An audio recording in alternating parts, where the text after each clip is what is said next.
quelques extraits du livre On m'appelait Janine, qui retrace le parcours d'une famille juive de 6 enfants sous l'occupation nazie. Le 16 juillet 1942, jour de la rafle du Veldiv, ils sont tous arrêtés, tôt le matin par la police française à leur domicile à Troyes en Champagne, et conduits dans un camp de transit où les Juifs étaient parqués en attendant leur transfert en Allemagne. Peu de temps après leur arrivée, les enfants sont enlevés à leurs parents et placés dans une institution catholique. Ils y resteront plusieurs mois avant d'être internés à Paris dans les maisons de l'UGIC, Union Générale Israélite de France, contrôlée par le régime de Vichy, le régime collaborationniste avec l'Allemagne nazie. Séparés les uns des autres, cachés à la campagne par des organisations clandestines, ils resteront profondément traumatisés par ce cauchemar.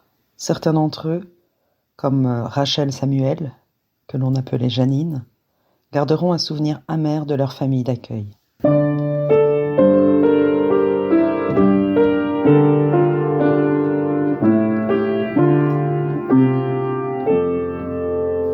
Avant-propos. Ce livre raconte le parcours de 6 enfants juifs, frères et sœurs, qui furent arrêtés à leur domicile par la police française le 16 juillet 1942 et conduits dans un lieu de rassemblement de tous les juifs nommé les Hauts Clos. Je suis l'une de ces enfants et j'ai décidé de raconter notre histoire comme tant d'autres l'ont fait avant moi. Le temps passe, les souvenirs s'estompent peu à peu, néanmoins certains restent gravés à tout jamais.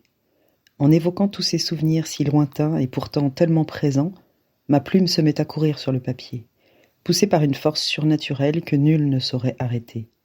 Car il faut savoir que la douleur qui nous habite, nous, les enfants cachés, est un mal enfoui au plus profond de notre être, une blessure difficile à cicatriser qui se rouvre à la moindre occasion. Le traumatisme causé par cette terrible guerre à nul autre pareil est incommensurable. Nos cœurs et nos esprits ne peuvent s'apaiser malgré le temps qui passe. Chaque enfant a vécu sa propre histoire, mais tous ont été fortement traumatisés. Tous ont éprouvé la peur, l'angoisse et la douleur quand ils furent séparés de leurs parents, seuls êtres à pouvoir les soutenir et les consoler dans les moments les plus difficiles. C'est pourquoi je pense que chaque histoire mérite d'être connue, parce que toutes ont leur importance.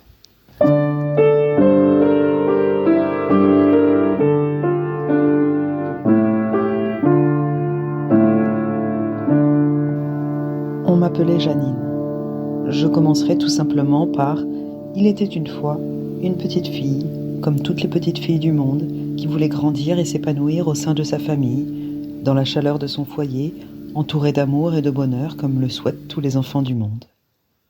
Mais, car il y a un mais, cette petite fille avait commis la faute de naître juive, et pour ces enfants-là, des hommes en avaient décidé autrement. Je m'appelle Rachel. Je suis née le 18 octobre 1934 à Paris, dans le 10e arrondissement, de parents juifs polonais qui avaient émigré en France en 1929 pour fuir l'antisémitisme et la misère.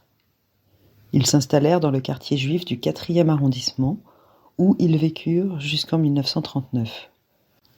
Je me souviens qu'à la maison, ma mère m'appelait Janine et mon père Jeannette. J'avais 6 ans quand je compris que ce prénom allait servir à cacher mon identité aux yeux des Allemands et des Français également.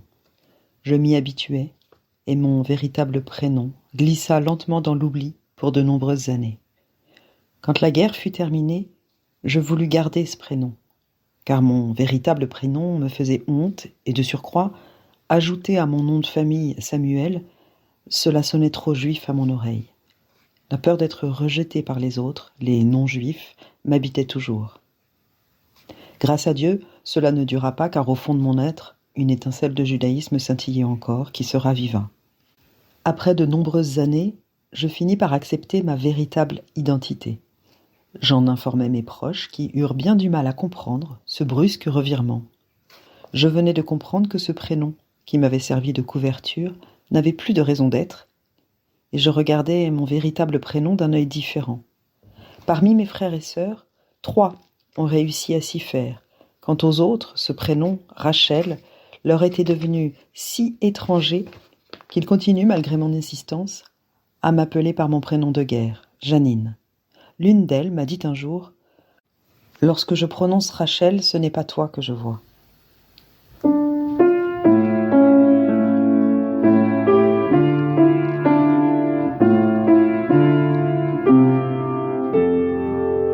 Exode 1940. L'approche de l'armée allemande inquiète le père de famille qui décide de quitter la ville pour la campagne avec les 4 aînés.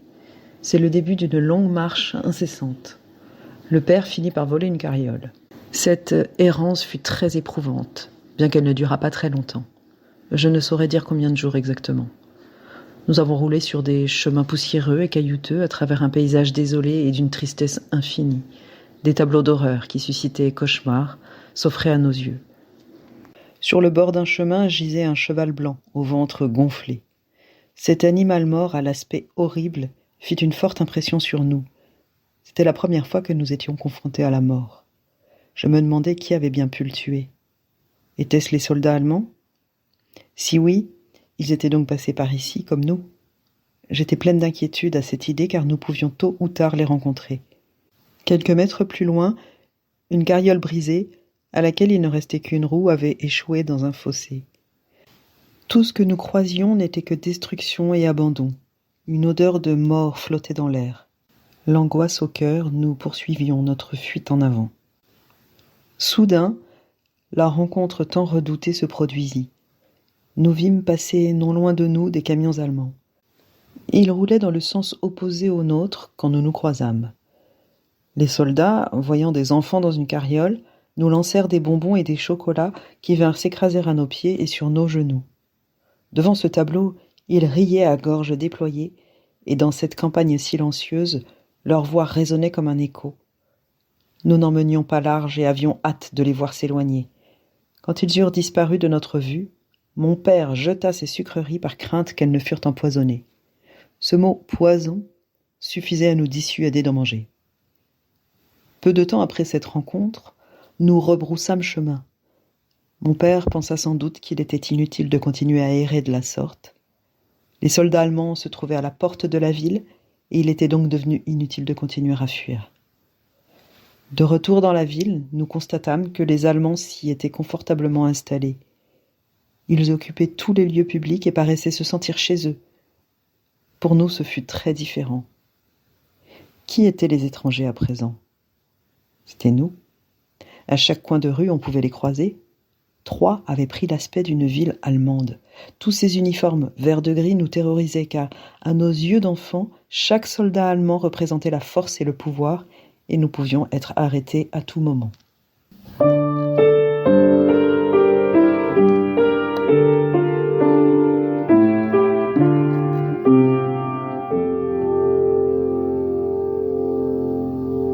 Des soldats allemands ivres pendant l'occupation. Depuis que la ville était occupée, un sentiment d'insécurité y régnait. Un jour, alors que j'accompagnais mon père au tournant d'une rue, un soldat allemand s'approcha de nous. Il était visiblement ivre. Il se dressa face à mon père et ils eurent une violente altercation. Le soldat le menaça de son arme. Je dois dire que mon père parlait bien l'allemand. Je me souviens de cette scène. J'étais debout à ses côtés et tremblais comme une feuille. Allait-il le tuer ? Mon père tenait sa veste grande ouverte et le bravait. « Tire !» lui dit-il. Quelqu'un dut intervenir car le soldat ne tira pas, mais j'avoue que je ne me souviens pas comment cet incident prit fin. Il arrivait parfois que mon père rentre tard dans la nuit et qu'il soit poursuivi par un soldat allemand. Ivre, probablement. Pour le semer, il tournait brusquement dans notre petite rue et criait « Berthe, Berthe !» pour qu'elle vienne lui ouvrir. Berthe quittait l'appartement en un coup de vent, dégringolait l'escalier et fonçait vers le portail qu'elle ouvrait en moins de 2. Alors mon père s'engouffrait dans la cour avant que son poursuivant ne le rattrape. Je pense que mon père était un homme téméraire qui prenait de gros risques pour nous faire vivre. J'ai entendu dire par mes sœurs aînées qu'il vendait du vin au marché noir, mais j'avoue que je n'en ai pas gardé le souvenir.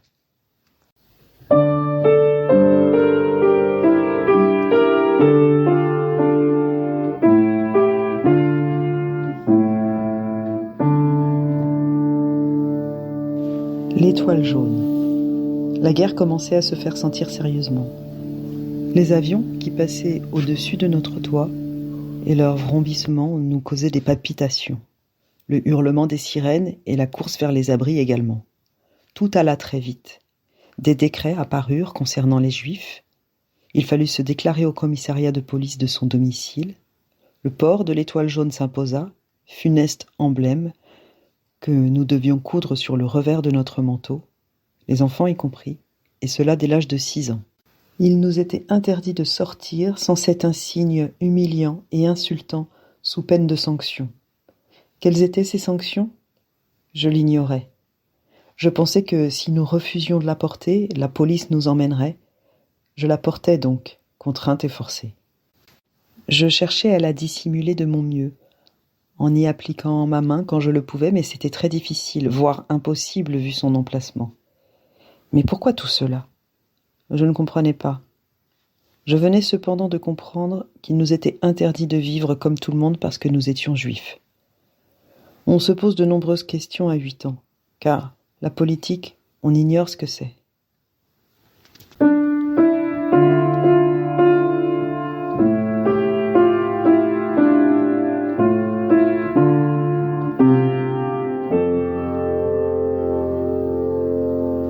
Bombardement.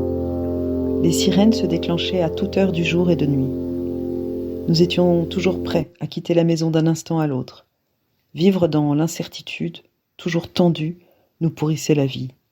Dans ces moments-là, prise de panique, nous nous préparions en hâte à quitter les lieux. Il n'y avait pas de temps à perdre, car tout allait si vite.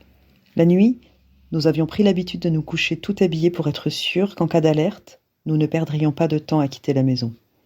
Il arrivait parfois qu'une alerte à peine terminée, une seconde se déclenche aussitôt. De quoi vous étourdir complètement. Nos cœurs battaient souvent la chamade.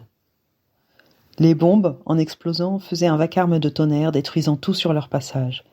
Une fois, alors que nous avions tardé à quitter notre domicile, sur le trajet qui nous conduisait vers l'abri, j'assistais à un bombardement qui se déroulait non loin de chez nous. Les mots sont trop faibles pour décrire la peur qui s'était emparée de moi. Une peur qui vous donne des ailes pour arriver plus vite là où vous pensez être en sécurité, ou alors qui vous cloue sur place. Et pourtant, dans ces caves censées nous abriter, je ne me sentais pas vraiment en sécurité. J'entendais les bombes qui explosaient au dehors, et cela me donnait le frisson. J'avais très peur que l'une d'elles ne tombe sur notre abri. Cette cave dans laquelle nous nous abritions était en très mauvais état, et nous étions nombreux à nous réfugier.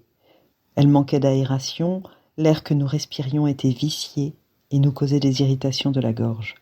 Les gens, pour se faire une place, se bousculaient et se disputaient. C'était infernal.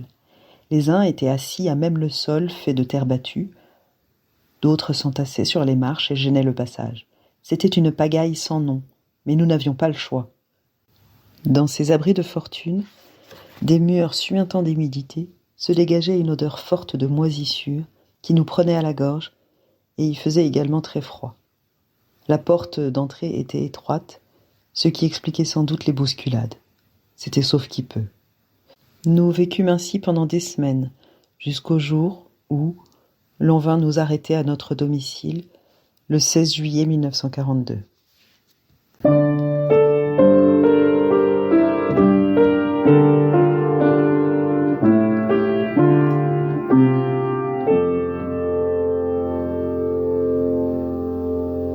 L'arrestation. Ce matin-là, alors que la maisonnée était encore plongée dans un sommeil profond et que le plus grand silence régnait, des coups frappés à notre porte nous réveillèrent brutalement et nous entendîmes crier « Police !» Une grande frayeur s'empara de nous, mais nous ne bougeâmes pas de notre chambre. Mon père se leva et alla ouvrir. 2 policiers français se tenaient sur le palier, prêts à pénétrer dans l'appartement dès que la porte s'ouvrirait, et c'est ce qu'ils firent sans aucun scrupule. L'un se posta sans tarder près de l'entrée. Quant au deuxième, il fit quelques pas dans la pièce en direction de mes parents et dit « Sur ordre de la préfecture de police, je vous arrête. » Nous observions cette scène qui se déroulait dans la pièce voisine par la porte entrebâillée de notre chambre, mais toujours sans en bouger. Quelques secondes plus tard, ma mère accourut en larmes nous dire de nous habiller, que la police était venue nous chercher. Ayant rejoint nos parents, debout à leur côté, nous attendions, la gorge nouée, le cœur battant et le regard fuyant devant ces policiers, La suite des événements. Où nous emmenait-il à une heure si matinale? Ma mère, en pleurs, mettait quelques vêtements dans une petite valise. Je ne me souviens plus si l'ordre lui en avait été donné. Quant à mon père, il restait sans voix devant cette annonce brutale. Je pense que si nous avions été à ce moment précis en mesure de nous transformer en petites souris et nous cacher dans un trou, nous l'aurions sûrement fait. Ma mère envoya ma sœur aînée, Suzanne, âgée de 11 ans, acheter du lait chez l'épicier du coin. L'un des policiers l'accompagna, probablement pour qu'elle ne puisse s'évader. Le second resta au garde à vous tout le temps que durèrent les préparatifs, sans desserrer les dents. Il gardait ses prisonniers. Le lait que nous servit ma mère passa mal dans notre gorge nouée par la peur et l'angoisse. Ils attendirent patiemment que nous ayons terminé notre petit déjeuner, puis ils nous emmenèrent comme des malfaiteurs. De quel crime étions-nous donc accusés? De celui d'être juifs, tout simplement. Sans un mot, le cœur plein d'amertume, nous avons quitté notre domicile, abandonnant tout ce que nous possédions. Nous nous dirigeâmes vers la sortie, encadrés par ces deux policiers. L'un ouvrait la marche, le second la refermait. Bouleversés par ce départ peu ordinaire, nous n'avions pas même pensé à emporter ne serait-ce qu'un petit jouet. Seule la peur, l'angoisse et la tristesse pour compagnons de route. En traversant la cour, je regardai vers la loge de la concierge et je la vis, derrière une fenêtre à rideau légèrement tirée pour ne pas être vue. Elle était probablement loin d'imaginer que parmi ces enfants qui défilaient ce matin-là devant sa loge, l'une d'elles l'avait remarquée, et que cette image lui resterait gravée dans la mémoire à tout jamais. Nous avait-elle dénoncé? Cette question restera toujours sans réponse. Dans la rue, une voiture noire de la police nous attendait. On nous fit monter les uns après les autres, puis elle démarra en trombe, sans qu'on ne nous donne aucune explication. La voiture fila rapidement en direction d'un lieu appelé les Hauts-Clos, à Troyes, où tous les Juifs arrêtés en ce jour du 16 juillet 42 avaient été parqués. Nous nous retrouvâmes parmi une foule de gens que nous ne connaissions pas. Je me souviens d'un grand espace inhospitalier, et qu'il s'y trouvait beaucoup de monde, des femmes, des hommes, des enfants au visage très anxieux. Pourquoi avait-on rassemblé tous les Juifs? Quel est-il leur arrivé? La situation dans laquelle nous nous trouvions m'était incompréhensible. J'étais très angoissée, j'avais peur, très peur d'être séparée de mes parents. Je ne pensais à rien d'autre. Ma mère, au comble du désespoir, ne se contrôlait plus. Elle pleurait, hurlait, et mon père essayait bien de la calmer, mais rien n'y faisait. Nous étions effrayés devant cette scène. Attentive, j'observais ce qui se passait autour de moi. Au bout d'un moment, je vis une ambulance de la Croix-Rouge s'arrêter devant le grand portail qui nous séparait de la route. Des femmes en blouse blanche en descendirent, franchirent ce portail qui nous tenait prisonniers et se frayèrent un passage à travers la foule. À ce moment-là, je les perdis de vue. Quelques instants plus tard, l'une d'elles vint à notre rencontre. Elle échangea avec mon père quelques paroles que nous n'entendîmes pas et nous emmena sans tarder. Cependant, avant d'être séparés de nos parents, nous avions pu malgré tout les embrasser, rapidement. Ma mère était en pleine crise de nerfs et ne voulait pas nous laisser partir. Mais mon père essaya de la raisonner, de lui dire que nous avions peut-être une chance. Mon père pressentait vraisemblablement qu'un malheur allait survenir. Et comment ne pas perdre la raison quand on vous enlève vos 6 enfants, dont le plus jeune était âgé de 7 mois, sans savoir où on les conduit? Je me souviens avoir entendu mon père faire une recommandation à ma sœur aînée. « Fais bien attention aux petits », lui avait-il dit. Elle n'avait que 11 ans. J'appris bien plus tard que, ce jour-là, ma mère, ayant perdu l'usage de la parole à cause du choc reçu, fut hospitalisée. Mais les nazis ne laissèrent pas leur proie leur échapper si facilement. Ils vinrent plusieurs fois la relancer à l'hôpital. À chacune de leurs visites, les religieuses ainsi que le médecin du service leur disaient que ma mère était mourante. Grâce à ces gens-là, elle échappa à la déportation pendant un certain temps. Mais malgré tous leurs efforts, ils ne réussirent pas à lui éviter l'internement, et un jour, les Allemands l'emmenèrent sans se soucier de son état. Lors de son séjour à l'hôpital, l'Hôtel-Dieu, un médecin assermenté déclara par écrit que Madame Liba Samuel née Novica était atteinte de plusieurs maladies incurables et que, vu son état, elle était intransportable. Ce certificat fut établi le 2 août 1942, c'est-à-dire 2 semaines environ après notre arrestation. Ceci expliquerait que les Allemands effectuèrent plusieurs visites à l'hôpital. Le préfet régional avait été informé confidentiellement par X que Madame Liba Samuel, née Novica, qui se trouvait alors en traitement à l'Hôtel-Dieu, devait être acheminée sur une maison de santé. Ce qui fait penser que le médecin cherchait à sauver notre mère des mains des nazis. Il faut croire que sa démarche n'a pas abouti puisqu'elle fut internée au Haut-Clos à Troyes. J'ignore combien de temps elle resta à l'hôpital. Retournons au Haut-Clos. Je nous revois, les unes après les autres, embrasser notre père pour lui faire nos adieux. Quand mon tour arriva, mon cœur se serra douloureusement car je vis des larmes glisser sur son visage. Mon père pleurait silencieusement. J'étais bouleversée et désemparée. Je n'avais jamais vu mon père pleurer. Je ne savais que dire ni que faire. Les mots me manquaient. Je fondis en larmes. Nous pleurions tous. Un terrible drame se déroulait. Je ne comprenais pas vraiment ce qui nous arrivait.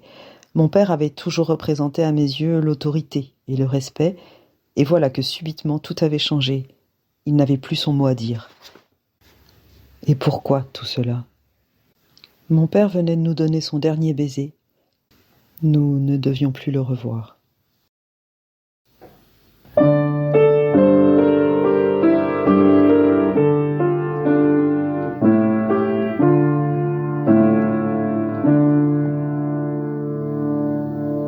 La brisure.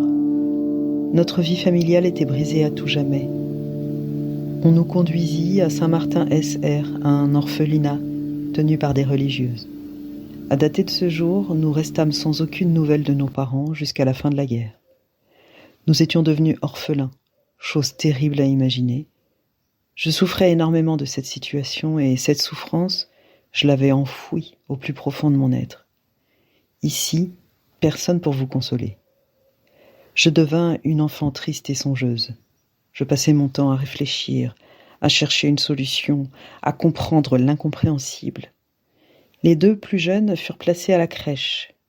Le bâtiment se trouvait non loin d'une autre, nous pouvions leur rendre visite chaque jour, et quand nous les quittions, c'étaient des pleurs à n'en plus finir. Notre douloureuse épreuve ne fut pas facile à surmonter. Les religieuses, chargées de l'éducation des enfants, étaient extrêmement sévères. Quand elles nous conduisaient à la petite chapelle qui se trouvait au fond de la cour, jonchée de graviers, nous marchions en rang, 2 par 2, sans dire un mot et sans faire de faux pas, un peu comme à l'armée. Je crois bien que c'est à ce moment-là que nous apprîmes à nous taire, et pour longtemps. J'ai le souvenir d'un dortoir où les lits étaient bien alignés les uns à côté des autres, le plancher était toujours bien ciré. Quand je rentrais dans ce dortoir, une grande angoisse m'étreignait le cœur. Je me sentais très étrangère dans ce lieu. Je m'adaptais mal, mes parents me manquaient. Traumatisée par les événements qui venaient de se dérouler, je perdis le goût du jeu et me repliai sur moi-même. Je ne songeais qu'à partir pour les retrouver. L'absence de nouvelles de mes parents me rendait très malheureuse, et puis je me demandais combien de temps nous allions rester là.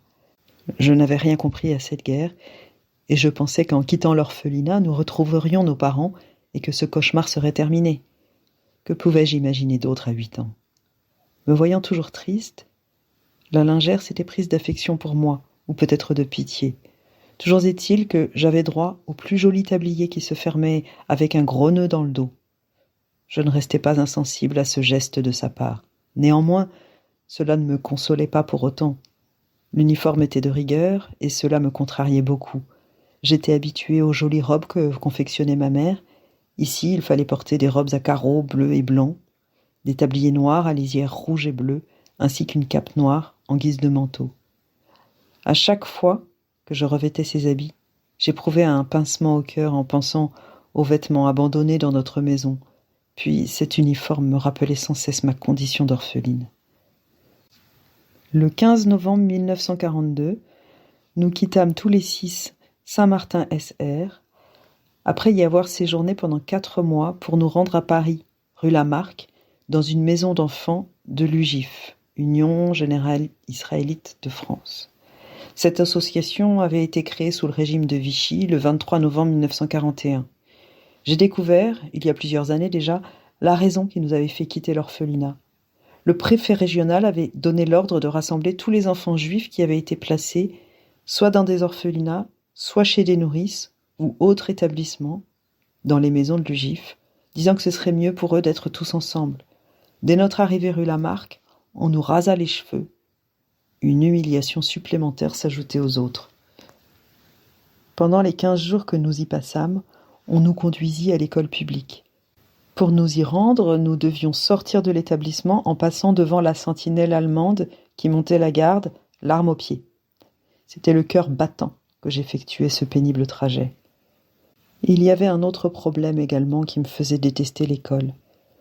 Me présenter devant mes camarades de classe, la tête rasée et l'étoile jaune au revers de mon manteau, m'humiliait profondément. Je me sentais vraiment mal à l'aise. La vie rue Lamarck n'était pas réjouissante. Nous dormions sur des lits de camp recouverts de couvertures grises d'une tristesse infinie. Nos nuits étaient perturbées par le hurlement des sirènes et la course vers les abris. Aussitôt que nous entendions la sirène, nous sautions à bas de nos lits et nous nous habillions en hâte. Nos vêtements étaient souvent mis à l'envers. Les grands aidaient les plus petits. La panique causait la bousculade quand nous nous précipitions vers l'abri. Les monitrices étaient débordées par ce grand nombre d'enfants de tous âges. Néanmoins, le courage ne leur manquait pas. Je me souviens d'une infirmière que nous appelions tante Lisette. Elle s'occupait beaucoup de mon petit frère âgé de 11 mois. Elle aimait cet enfant et le chouchoutait comme elle pouvait. Nous vivions constamment sur les nerfs, toujours aux aguets. La peur nous accompagnait de jour comme de nuit et en tout lieu. Notre équilibre nerveux en pâtissait. Je dormais souvent d'un seul œil de peur de ne pas me réveiller à temps pour gagner l'abri. Le réfectoire était devenu pour moi un lieu repoussant. La nourriture était infecte. Le petit déjeuner était composé d'un bol d'eau chaude de couleur marron, sorte de chocolat au goût infect indéfinissable. Le déjeuner n'était pas meilleur. Le souvenir qui m'en est resté est cette assiette de choux cuits dans lequel il y avait des vers. Regarder ce plat donnait la nausée. Cependant, nous n'avions pas le choix. C'était fermer les yeux ou se passer de nourriture. Nous fûmes ensuite transférés à Neuilly, également une maison de l'UGIF. Je ne savais pas à l'époque que ces maisons étaient des lieux d'internement pour les enfants juifs. Nous y restâmes jusqu'au 11 mars 1943. Je sais aujourd'hui que nous fûmes cachés grâce à une femme, Madame Milot, qui travaillait à la fois pour la WISO et pour un autre organisme qui cachait aussi des enfants, ainsi que par un ecclésiaste, le père Deveau de Notre-Dame de Sion, organisme catholique. Cette organisation clandestine et multiconfessionnelle s'appelait l'Entraide temporaire, ou ET. Elle-même travaillait sous la couverture officielle d'une autre organisation qui s'appelait la SSAE, ou Service social d'aide aux émigrants. Ces organisations recrutaient des nourrices dans toute la France. Le 11 mars 1943, mes 2 sœurs aînées et moi quittâmes Neuilly pour être cachés à la campagne. Les 3 plus jeunes ne tardèrent pas à en faire autant, peu de temps après nous, mais à ce moment-là, nous ne le savions pas.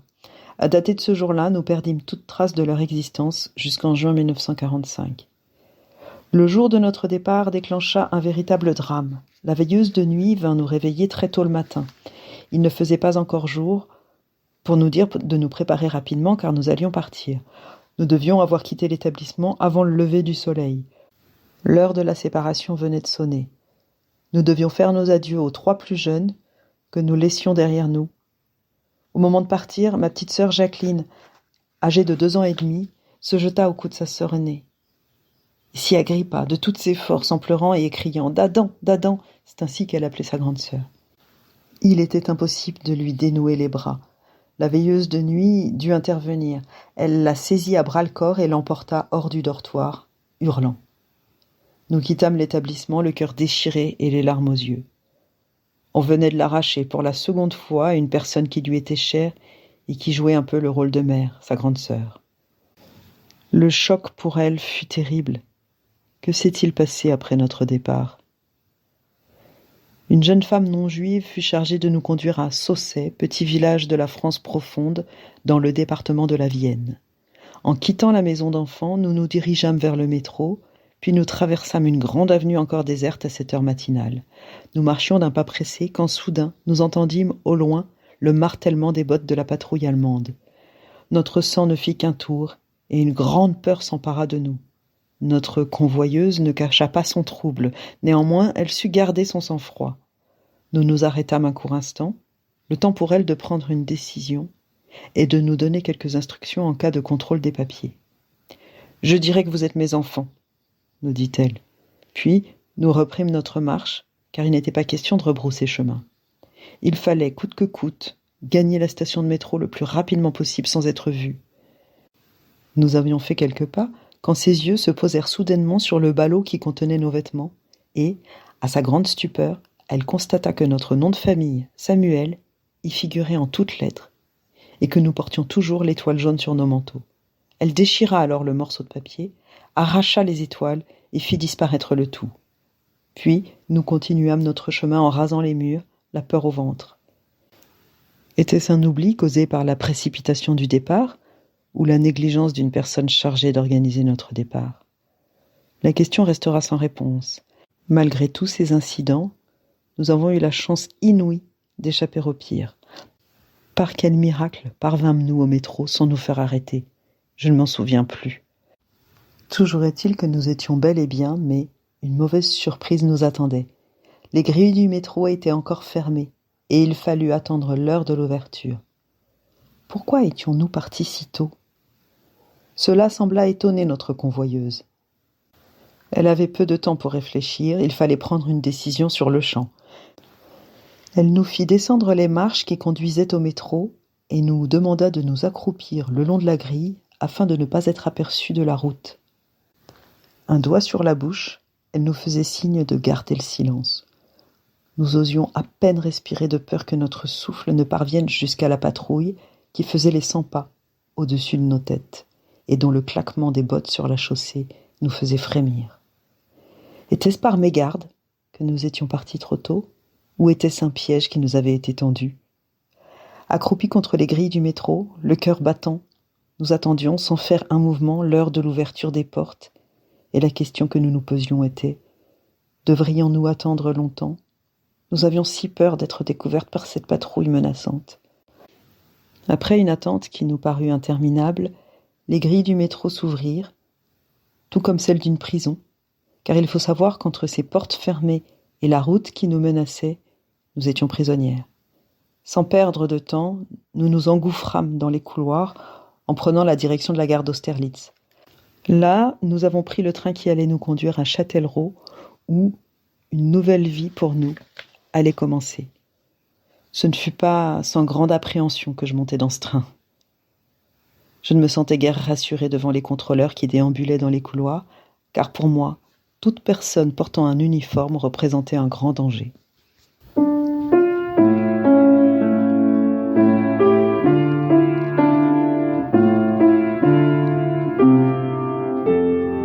Saussay, notre cachette. Quand le train entra en gare de Châtellerault, une nouvelle angoisse m'étreignit à l'idée de rencontrer la personne chez qui nous étions appelés à vivre pour une durée de temps indéterminée. Soudain, la langue de ma sœur cadette se délia et elle demanda: « On est toujours en France ?» C'est dire à quel point elle était perturbée. Nous avions quitté Paris et tous les dangers qu'il représentait. Notre voyage s'était déroulé sans encombre. Sur le quai de la gare, une femme d'une 60aine d'années nous attendait. Elle nous accueillit froidement, nous dévisagea de la tête aux pieds sans dire un mot et d'un air sévère. Ma gorge se noua et une forte envie de pleurer me saisit. Je dus faire un effort sur moi-même pour retenir les larmes qui me montaient aux yeux. Elle était âgée et cela me déplut fortement. Je sentis qu'elle et moi n'allions pas faire bon ménage. J'aurais voulu rebrousser chemin sur le champ, mais pour aller où et chez qui? Je n'en savais rien, mais surtout, j'aurais voulu ne pas rester là. Après nous avoir remis entre les mains de mademoiselle Crayon, notre nouvelle protectrice, notre convoyeuse reprit le train pour Paris. Sa mission, en ce qui nous concernait, était terminée. C'est avec un pincement au cœur que je la vis s'éloigner. Je me sentis soudain abandonnée. À Châtellerault, nous prîmes un car qui nous conduisit à Saussay. Nous ne desserrâmes pas les dents de tout le voyage et mademoiselle Crayon ne parla pas davantage. Arrivée à Saussay, le car s'arrêta devant une maison un peu isolée des autres habitations, en bordure de la nationale. Nous étions arrivés. Mademoiselle Graillon sortit de son sac une grosse clé qu'elle introduisit dans la serrure d'un grand portail gris et nous fit entrer sous un préau. Puis nous traversâmes une cour pour nous rendre dans la maison. Je voyais pour la première fois une maison de campagne, et celle-ci me parut particulièrement austère et peu accueillante. Il n'y faisait pas chaud. Cette maison comprenait une entrée et 3 petites pièces, 2 chambres à coucher et une cuisine. La chambre qui nous était destinée était très petite, tout juste de quoi y mettre un lit et une armoire. La seconde était celle de mademoiselle Graillon, plus belle et plus spacieuse. Les 3 premiers jours, nous dormîmes toutes les 3 dans le même lit. Voyant que nous chahutions, mademoiselle Graillon me sépara de mes sœurs, et comme j'étais la plus petite, elle installa ma couche dans la caisse qui servait de lit au chien, et j'y dormis jusqu'à mon départ de Saussay. Quant à ce dernier, il alla dormir au pied du lit de sa maîtresse. Je me retrouvai seule dans le petit couloir, éloignée de mes sœurs. Mon matelas était une petite paillasse bosselée, inconfortable au possible, et le pire de tout, imprégné de l'odeur du chien, comme toute la literie. Je n'ai jamais pu l'oublier. J'étais furieuse et très contrariée. Mais que faire ? Je lui en voulais à mort, et décidai de me venger à ma manière, en lui livrant une bataille sans merci. Je devins ronchon et insolente.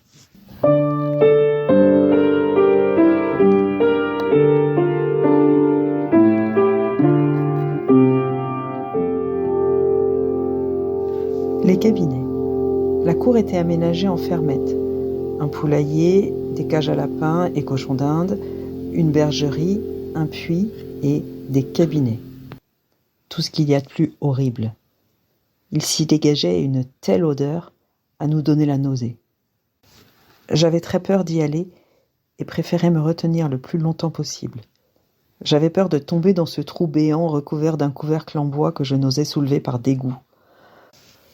Au début, nous y allions toutes les 3, ensemble. Cela me rassurait un peu, mais sous prétexte qu'à 3 nous nous amusions, mademoiselle Graillon décida que nous irions l'une après l'autre. Par les nuits sans lune, la cour n'était pas éclairée. Il faisait nuit noire. Alors j'évitais d'y aller. Mais quand, en pleine nuit, un besoin pressant se faisait sentir, je finissais par faire pipi dans mon lit. C'était inévitable. Le lendemain matin, quand mademoiselle Graillon découvrait que mon lit était mouillé, elle me passait un bon savon. Si je ne me levais pas pour aller aux toilettes, c'était tout simplement par paresse, disait-elle. Elle ne voulait pas comprendre que j'avais peur de sortir la nuit. Il n'y avait aucune raison d'avoir peur, disait-elle, et cependant, il n'en manquait pas des raisons. J'avais remarqué que dans sa chambre, à laquelle nous n'avions bien entendu pas accès, il y avait un seau hygiénique, mais aucune de nous n'aurait osé l'utiliser. Décidément, les toilettes m'ont causé bien des vexations. Il m'arrivait parfois qu'en classe, je sois prise d'un besoin d'aller aux toilettes. Comme j'avais peur de m'y rendre, je me trémoussais sur mon banc pour me retenir le plus longtemps possible. Quand la demoiselle me surprenait, elle me faisait venir à son bureau et m'obligeait à me déculotter pour vérifier si je n'avais pas mouillé ma culotte. Subir une telle humiliation devant toute la classe me mettait hors de moi.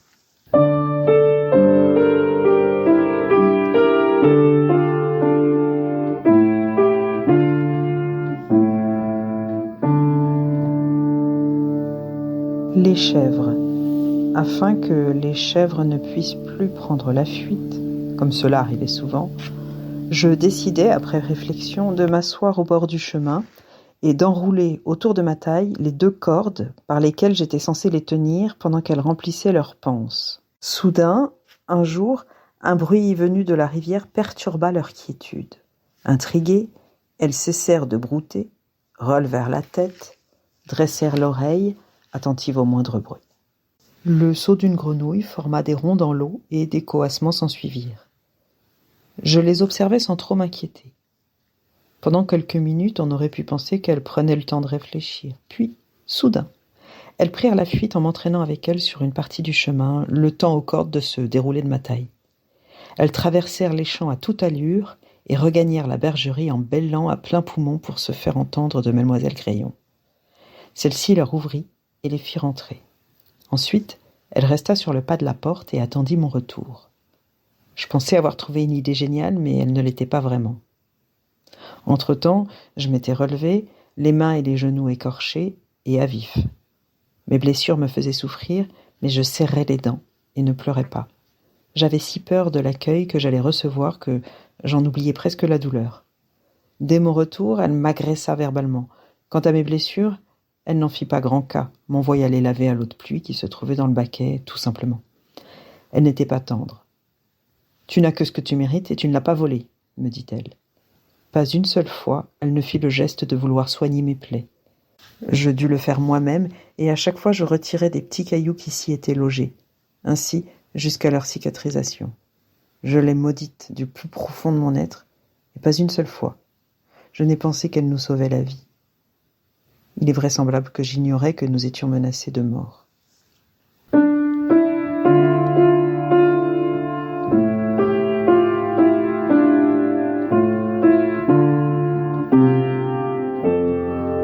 Prière du soir.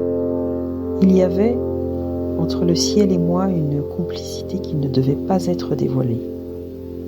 Ces instants passés à rêver et à fabuler m'aidaient à surmonter les moments difficiles. L'éducation chrétienne que nous recevions exerçait une forte influence sur mon esprit. Tous ces anges que je croyais voir ressemblaient sans aucun doute à ceux qui se trouvaient dans l'église, représentés par des statues. À cette époque, ma croyance en Dieu était sans limite. J'étais constamment en attente d'un miracle que je ne voyais pas se réaliser. Mais je ne perdais pas espoir, car chaque soir, je faisais ma prière en demandant à Dieu de faire revenir mes parents. J'étais certaine qu'il m'entendrait et qu'il exaucerait mes vœux. Je me souviens qu'au moment de la prière du soir, mademoiselle Crayon nous disait « Priez pour vos parents ». À travers ces paroles, je comprenais qu'il fallait prier pour leur retour. Et chaque soir, j'ajoutais au « Je vous salue Marie » et au « Notre Père qui êtes aux cieux » la même demande « Faites que papa et maman reviennent ». Je ne pouvais pas vivre sans eux. Quand je disais qu'ils reviennent, cela voulait dire pour me sortir d'ici, car je les avais quittés au haut clos et ne savais pas s'ils y étaient toujours ni ce qu'il était advenu d'eux. Mon esprit n'était jamais au repos. Mes tourments m'empêchaient d'être studieuse en classe, et mademoiselle Crayon interprétait mon attitude d'une toute autre manière, à sa façon, sans en soupçonner la véritable cause. À ses yeux, je manquais d'intelligence et elle me le faisait bien sentir, en me traitant de bûche et de bornée.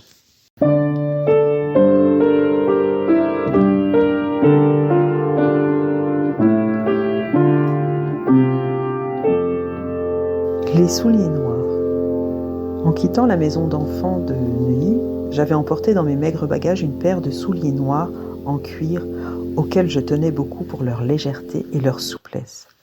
Mais malheureusement, ils m'étaient devenus trop petits, mes pieds avaient grandi. Pourtant, je les portais jusqu'à usure complète. Mademoiselle Crayon était très économe. Je les mettais pour aller à la messe le dimanche et pour sortir le jeudi. Le reste de la semaine, je portais, comme mes sœurs, des galoches à semelles en bois. Le dimanche, je les portais donc peu. Je souffrais moins longtemps. Mais le jeudi, c'était une autre histoire, car il fallait marcher pendant 3 kilomètres. La douleur devenait insupportable, et mademoiselle Crayon restait insensible. À cela venait s'ajouter un autre supplice. Je déformais mes chaussures à cause de mes pieds un peu plats. Pour corriger ce vilain défaut, il lui vint à l'esprit une idée diabolique. Elle inversa mes chaussures, me faisant mettre la droite sur le pied gauche et vice-versa. Mes orteils comprimés comme des sardines dans une boîte de conserve me faisaient terriblement mal. Pour essayer de calmer la douleur, je m'arrêtais de temps à autre et donnais un petit coup de talon sur la chaussée, espérant de cette manière faire glisser dans la chaussure mes orteils que je ne sentais plus. Mais c'était peine perdue, car pas un seul orteil ne bougeait. Quand mademoiselle Crayon me voyait à la traîne, elle me disait d'un ton autoritaire « Avance, dépêche-toi !» J'avais vraiment du mal à obéir. La douleur que j'éprouvais me portait au cœur, mais la demoiselle ne voulait ni voir ni savoir. Combien de fois l'ai-je maudite en silence ? Elle nous répétait souvent « Tout ce que je fais, c'est pour votre bien. » C'était du moins ce qu'elle croyait. Où était le bien à me faire souffrir ainsi? Je ne le voyais pas vraiment.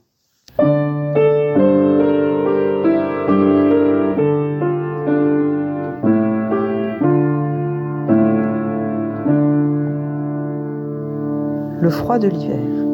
Les hivers passés à Saussay furent très rigoureux et nous n'étions pas équipés pour les affronter. Nous en souffrîmes beaucoup. Les quelques bûches que Mademoiselle Crayon faisait brûler dans la cheminée n'étaient pas suffisantes pour répandre la chaleur à travers toute la maison qui n'était pourtant pas très grande. La maison était glaciale. Nous ne savions comment nous réchauffer. Le froid était paralysant.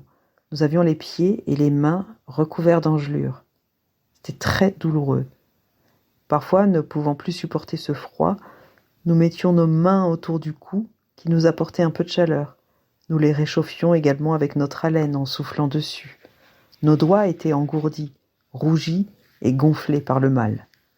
Toutes les inventions étaient bonnes pour récupérer un brin de chaleur. Il nous arrivait de passer devant la cheminée où les flammes s'élevaient et de tendre nos mains vers elle pour voler un peu de chaleur. Mais nous faisions cela quand Mademoiselle Crayon nous tournait le dos, car si elle nous avait surprises, nous aurions eu droit à une réflexion désobligeante. Quant à elle, elle ne semblait pas en souffrir. D'où lui venaient donc tant de calories? Quand elle nous voyait piétiner sur place, elle disait « Remuez-vous, vous n'aurez pas froid ». Mais comment obéir alors que nos pieds et nos mains étaient comme paralysés?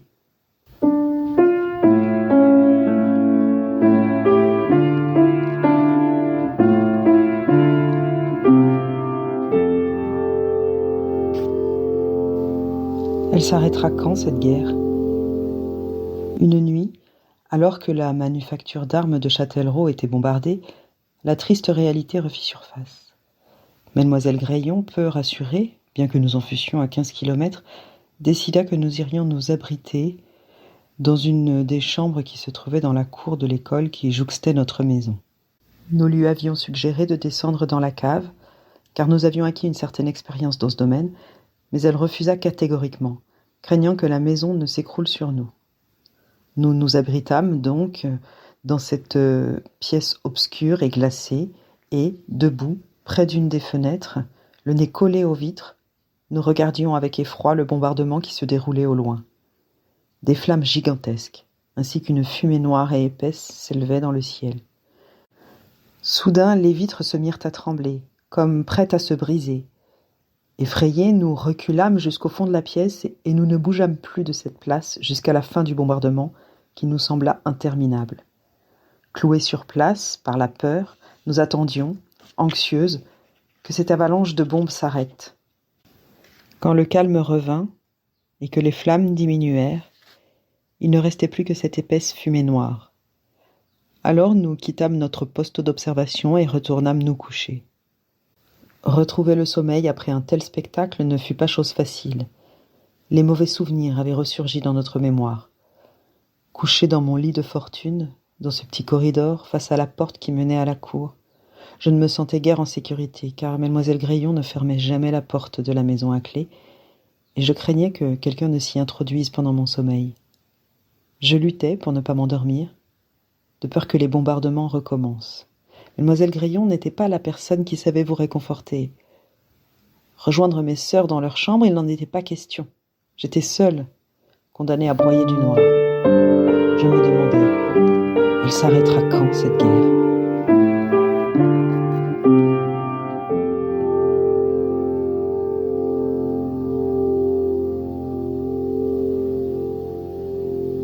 Saute-mouton.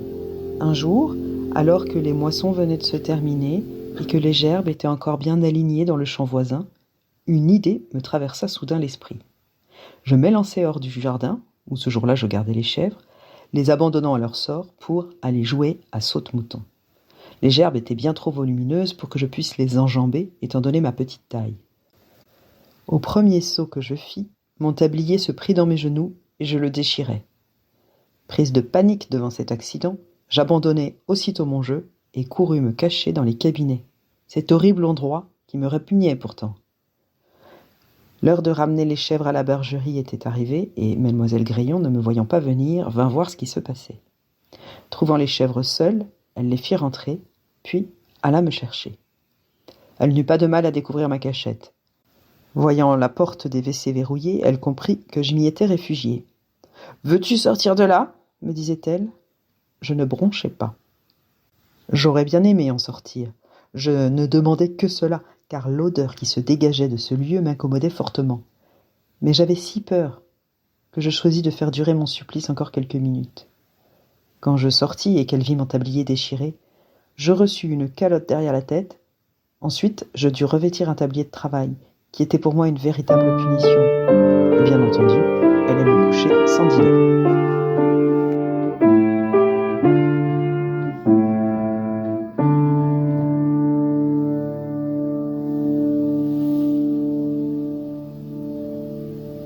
Cadeau de Noël. En 1944, quelques jours avant Noël, nous avions reçu un colis dans lequel se trouvaient 3 paires de chaussons de feutre rouge et une poupée en chiffon qui sentait fort la nephtaline. Cette odeur m'est restée en mémoire. Les chaussons ainsi que la poupée avaient été confectionnés par la voisine de chambre de notre mère. Une lettre accompagnait le tout. Cette lettre nous informait que notre mère se trouvait à l'hôpital, dans un état très grave. Ces nouvelles étaient fort attristantes. Malgré cela, nous étions contentes d'avoir reçu de ces nouvelles. Le silence était rompu, mais l'inquiétude par rapport à son état subsistait. Nous n'étions plus orphelines. Ce fut le cri du cœur. Mais pourquoi donc était-elle si malade ? Nous ne comprenions pas. Nous ne savions pas ce qu'elle avait enduré pendant ces années de séparation. Mademoiselle Graillon ne nous parlait jamais de la guerre. Elle nous tenait à l'écart de tout cela. Nous ignorions l'existence des camps de concentration. De cette lettre, elle sortit une photo. C'était un portrait de notre mère. Le choc fut violent. Notre mère était méconnaissable. Elle ressemblait à un spectre avec ses joues creuses, ses yeux hagards et ses cheveux mal peignés. À la vue de ce portrait, mademoiselle Graillon nous dit « Cette femme est devenue folle. Elle ne peut pas vous reprendre. Vous resterez ici. » Que ne venait-elle pas de prononcer ? Des paroles que je redoutais tant. Tous mes espoirs s'écroulaient. Rester chez elle était pour moi la pire des choses. Puis, peu de temps après, une seconde lettre arriva nous annonçant notre prochain départ. J'en éprouvais une grande joie. Je ne savais pas encore que j'allais tout simplement changer de pension et non pas vivre avec ma mère comme je l'espérais. De notre père, aucune nouvelle. Ce silence devenait inquiétant. Les jours et les semaines passaient et rien ne venait. Que devions-nous penser ? Toutefois, nous gardions espoir et attendions. Cependant, une poupée pour 3 s'avérait difficile à partager. Elle devint donc un sujet de dispute. Mademoiselle Graillon, pour couper court à nos querelles, saisit la poupée et la jeta dans les flammes de la cheminée où elle se consuma sous nos yeux effarés. Un véritable drame s'ensuivit. Le seul lien qui nous rattachait à notre mère venait de disparaître avec une violence inouïe. Nous lui en avons voulu à mort, mais avec le temps, nous avons fini par ne plus y penser. Ce qui ne signifie pas que nous avions pardonné.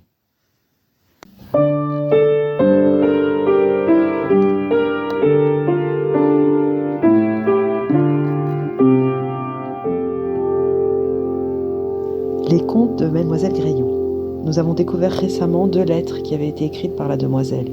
Dans cette correspondance, elle rendait compte des dépenses pour notre entretien et également pour les fournitures scolaires, et ce, jusqu'au moindre détail. Malheureusement, rien ne permet de savoir à qui ce courrier était adressé. Je suppose que c'était au service qui nous avait placés. Elle dit aussi que nous étions de gentilles petites filles, bien élevées, et qu'elle nous regrettait beaucoup. Que regrettait-elle ? Était-ce la somme d'argent qui lui était versée ? 80 000 francs en 1943 par enfant et par mois, ce n'était pas une somme négligeable. Dans une de ses lettres, elle demandait également d'autres enfants à garder, de préférence orphelins et en âge d'être scolarisés. Cette lettre datait du lendemain de notre départ. Mademoiselle Graillon avait une très belle écriture, régulière, avec des pleins et des déliés. J'ai gardé ces lettres en souvenir, et quand il m'arrive de les relire, j'éprouve malgré tout une grande émotion.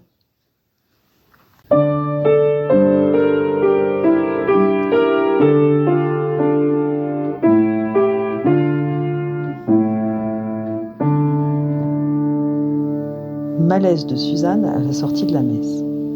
Un dimanche, à la sortie de la messe, des commères rassemblés sur la place de l'église discutaient au sujet d'un événement survenu dans le petit village d'Orche, à 3 ou 4 kilomètres de Saussay. Des enfants juifs avaient été arrêtés par la police française. Suzanne, qui se trouvait à proximité du groupe, entendit la nouvelle et se trouva mal. Nos commères firent aussitôt cercle autour d'elle en s'écriant « L'une des petites filles de mademoiselle Graillon s'est trouvée mal !» Alertée par les cris, la demoiselle accourut, éloigna les curieux et dit « Vous l'étouffez, laissez-la donc respirer !» Puis termina par cette phrase « Ce n'est rien, ça lui passera. Elle est devenue jeune fille depuis peu. » Rassurés par ces paroles, nos commères quittèrent les lieux en se dispersant, et la place de l'église se vida. Nous rentrâmes également avec une certaine angoisse au cœur et une question en tête. Allions-nous aussi être arrêtés, malgré toutes les précautions prises par mademoiselle Graillon ?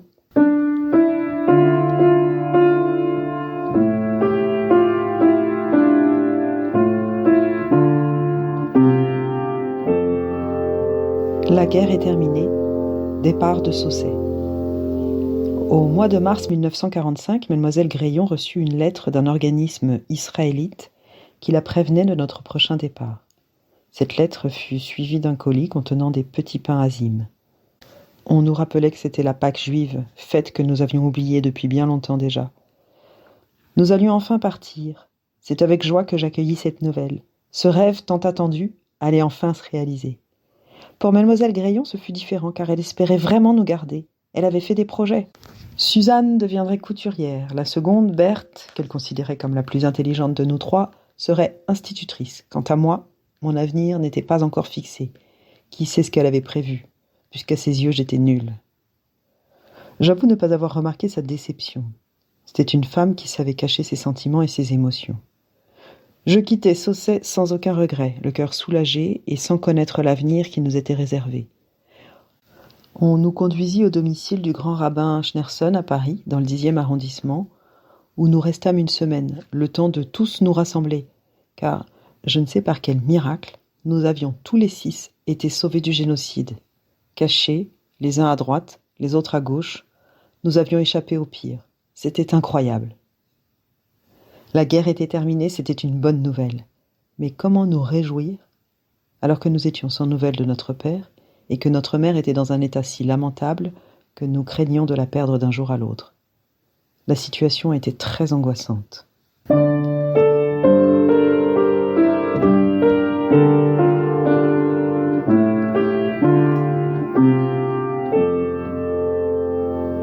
Rachel retrouve ses frères et sœurs. Impatiente de retrouver nos frères et sœurs, dont nous étions sans nouvelles depuis notre départ de Neuilly en mars 1943, nous guettions du matin au soir à la fenêtre leur arrivée.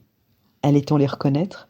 Combien d'enfants passèrent sur ce trottoir avant que ce ne soit le tour de nos frères et sœurs ? Nous commencions à désespérer. Le jour tant attendu arriva enfin. Hélène et Henri apparurent à l'angle de la rue. Quand ils franchirent la porte de l'appartement et que je les vis, tout d'abord je ne les reconnus pas. Puis, ce fut la grande déception. Ils n'étaient pas ces beaux enfants que je pensais retrouver. Hélène avait presque 8 ans, Henri 3 ans et demi. Ils étaient maigres et mal vêtus. Mon frère avait la tête rasée. Quant à ma sœur, ses cheveux commençaient tout juste à repousser. Leurs visages reflétaient une tristesse infinie. Nos retrouvailles ne se déroulèrent pas comme je l'avais imaginé. Cet élan du cœur que j'avais ressenti avant leur arrivée s'arrêta brusquement. Je me trouvais face à des étrangers, sans trouver de mots fraternels à prononcer, ni l'envie de les approcher. Les liens étaient rompus et un malaise s'installa. Pourquoi avait-il un aspect si misérable ? Je l'appris plus tard, bien plus tard, quand Hélène décida un jour de me raconter son histoire. Ce jour-là, j'eus presque honte de me plaindre de mademoiselle Graillon.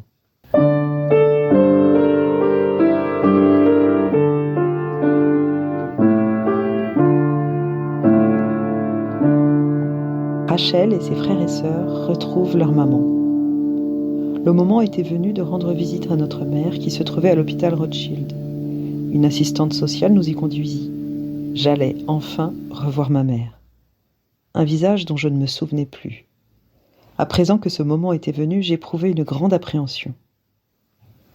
Nous traversâmes tous les 6 un long couloir où flottait une odeur inquiétante de désinfectant ou de je ne sais quoi d'autre. Toujours est-il que cette odeur accrut mon angoisse. Arrivé devant la porte de la chambre où était ma mère, les battements de mon cœur redoublèrent et mon malaise intérieur s'accentua. Je voulais la voir, mais j'avais peur. J'avais attendu si longtemps ce moment, et maintenant qu'il était là, j'hésitais à entrer dans cette pièce qui respirait la souffrance. Une lutte indescriptible se livrait en moi. Une infirmière ouvrit la porte et nous fit entrer. Nous nous approchâmes de son lit, peu rassurés, sans savoir quelle attitude adopter devant le spectacle qui s'offrait à nous. Ma mère était couchée dans un lit tout blanc, la tête soutenue par 2 gros oreillers dans lesquels elle disparaissait littéralement. Son visage livide et très amaigri reflétait toutes les souffrances du monde. Elle était squelettique, ne pesait plus que 29 kilos. Très affaiblie, elle ne pouvait poser pied à terre. Nous fûmes fort impressionnés. Mais pourquoi était-elle dans cet état ? Nous ne comprenions pas. Nous ignorions d'où elle venait, de quelle manière elle s'était retrouvée à l'hôpital Rothschild, et depuis combien de temps elle y était. Nous constations simplement qu'elle était dans un état lamentable. Ma mère nous embrassa les uns après les autres et fondit en larmes, ce qui n'améliora pas la situation. Après cette tornade qui s'était abattue sur le monde, elle venait de retrouver ses 6 enfants. L'émotion était trop forte. Nous nous sentions très mal à l'aise. Les mots nous manquaient. Nous étions désemparés. Un silence de mort s'installa parmi nous. L'arrivée de notre oncle, un frère de notre père, vint changer l'atmosphère pesante qui régnait. Il était très ému. Cependant, il n'évoqua aucun mauvais souvenir. Il fit un effort pour surmonter son émotion et nous partagea un paquet de figues sèches. C'est de cette manière qu'il rompit la glace. Cet oncle avait été déporté à Auschwitz en 1943, ainsi que ses 3 enfants âgés de 19, 17 et 14 ans, et son épouse, 1 an après mon père. Il était le seul survivant de sa famille. Quand nous apprîmes que notre oncle était revenu d'Auschwitz, ignorant ce qu'était Auschwitz, nous nous dîmes que si notre oncle était revenu, notre père reviendrait aussi, et nous nous mîmes à espérer et à attendre pendant de longues années, en vain. Pour ma mère, en raison de son état de santé, il ne restait qu'une solution, nous remettre entre les mains du grand rabbin Schneerson, qui allait nous placer dans sa maison d'enfants près de Voiron, dans l'Isère à Saint-Étienne-du-Crozet. Le lendemain, nous quittâmes Paris en direction de la Haute-Savoie pour une pension au château du Manoir, maison d'enfants de l'AIP, association israélite pratiquante située à Saint-Étienne-de-Crozet. J'avoue que ce ne fut pas de gaieté de cœur que je quittai le domicile du grand rabbin où j'avais trouvé, durant une semaine, une vie de famille où tout le monde était agréable. Je fus prise d'une certaine inquiétude. Allions-nous à nouveau être séparés, alors que nous venions tout juste de nous retrouver et que nous n'avions pas eu le temps de refaire vraiment connaissance ?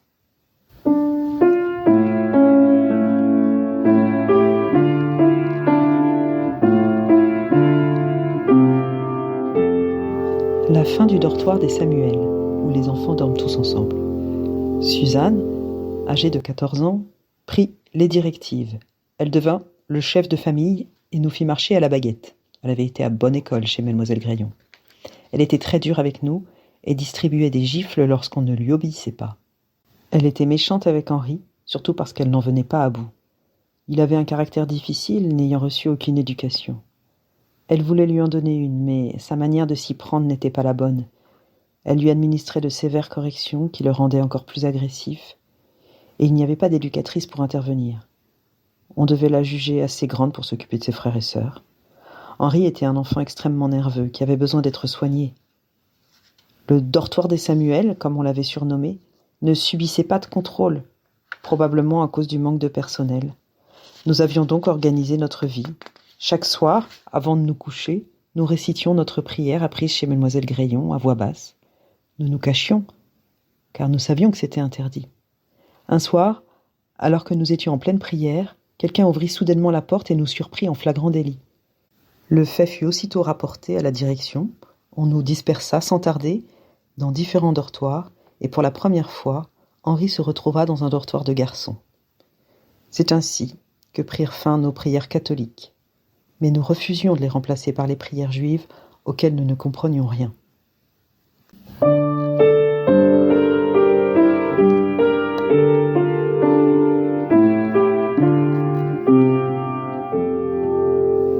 La haine. Un jour, alors que je me trouvais avec 2 ou 3 camarades près du portail qui était ce jour-là grand ouvert, un événement fâcheux survint. Nous vîmes soudain venir au loin un vieil homme muni d'un bâton sur lequel il s'appuyait, car la montée était difficile. Lorsqu'il arriva devant l'entrée du parc, il s'arrêta, nous fixa du regard, murmura des paroles incompréhensibles et, à l'aide de son bâton, il inscrivit sur le sol le mot « juif », puis cracha par terre, avant de reprendre son chemin. C'est avec stupeur que nous constations que la haine du juif n'avait pas disparu, bien que la guerre fût terminée. Cet individu venait de proférer des malédictions à notre encontre. L'incident nous fit passer l'envie de rôder près du portail. Comment pouvions-nous vivre heureux si, à l'intérieur, nous nous sentions prisonnières et à l'extérieur menacées? Il n'y avait aucune solution à notre problème.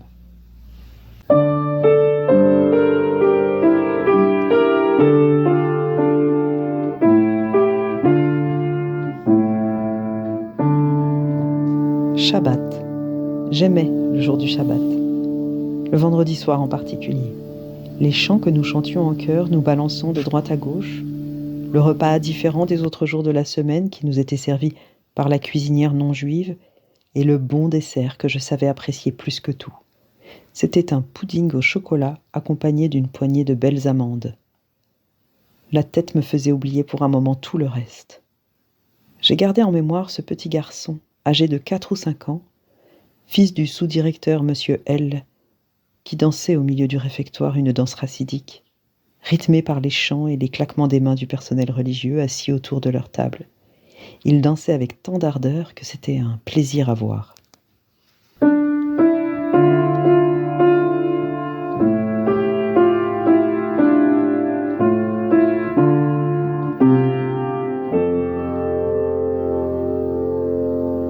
Des années après la guerre. Des années après la guerre, alors que nous habitions côte à côte dans le même pavillon de banlieue, il est arrivé à ma mère de me raconter parfois des faits survenus au cours de sa détention, sans jamais qu'elle mentionne le nom du camp où cela se déroulait. Quant à moi, je n'osais pas la questionner, de crainte d'augmenter sa souffrance, et puis, je ne voulais pas savoir. Je voulais éviter de parler de ce sujet qui m'angoissait et me déprimait. En ne posant pas de questions, je n'entretenais pas la conversation. C'était une manière de l'interrompre. Je le regrette profondément, car aujourd'hui, je cherche à savoir. Une fois, elle m'a raconté que les Allemands alignaient des bébés sur un mur et qu'ils s'exerçaient au tir en prenant ces bébés pour cible. Une autre fois, elle parla de la violence que les capots exerçaient sur les détenus. Une nuit, elle fut saisie d'une grande angoisse et alla rejoindre sa voisine. En se couchant à ses côtés, elle découvrit que celle-ci était morte. Néanmoins, elle passa toute la nuit, allongée à ses côtés, tant sa peur était grande de regagner sa couche. Un jour, alors que nous nous étions disputés, ma mère et moi, elle me lança dans sa colère. « J'ai marché sur les morts, moi. Toi, tu ne sais pas ce que c'est. » Cette phrase me glaça de la tête aux pieds. Je n'ai jamais pu l'oublier. Ma mère avait les nerfs très atteints après sa déportation. Elle nous tenait parfois des propos violents. « J'aurais dû vous étouffer au berceau », me dit-elle un jour, au cours d'une dispute. Elle tenta 2 fois de mettre fin à ses jours en voulant se jeter par la fenêtre. J'étais là pour l'en empêcher. Ce qu'elle avait vécu au camp avait ébranlé son équilibre psychique. Et comme nous, les enfants, étions traumatisés par notre propre vécu, il y avait entre nous une grande incompréhension. Nous avons survécu, mais douloureusement. Malgré les moments difficiles et les souffrances que nous avons subies durant toute cette période où nous fûmes cachés, je reconnais que Mademoiselle Graillon nous a sauvé la vie. Mais j'ai mis très longtemps à l'admettre. Sans elle, nous ne serions peut-être plus là pour en parler. Pour lui rendre hommage, j'ai donc décidé de déposer sur sa tombe une plaque rappelant son acte généreux et courageux, afin que tout le village de Saussay et au-delà le sache.